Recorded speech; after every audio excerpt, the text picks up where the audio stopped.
Good morning guys. Ngayong umaga andito tayo sa likod, no. Papakain tayo ng mga alaga nating manok. Tapos update ko pala kayo dun sa itlog ng ating bantam. Di ba sabi ko meron pa tayong hinahabol na dalawang itlog. So chinek ko ngayong umaga. So ayan siya. Nakikita nyo, penoy na siya. So lulutuin lang natin to. Wala na tayong aantayin na ipisain pa nung ating alaga na bantam. So paliguan natin siya para pag mag-umpisa ulit siya umitlog. So papakain muna tayo, samahan yun lang ako.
Papalitan na pala natin yung tali nito guys, kasi tawag rito, medyo mapuputol din.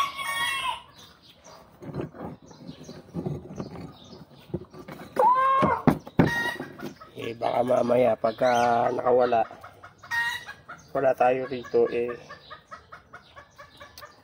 magpang-abot sila ng tatay niya,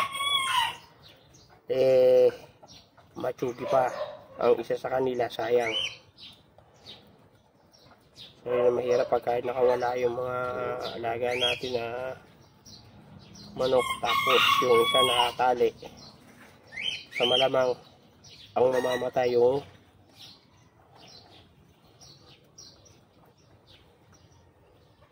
nakatali kasi siya mabibigti.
Ayan guys, kita nyo.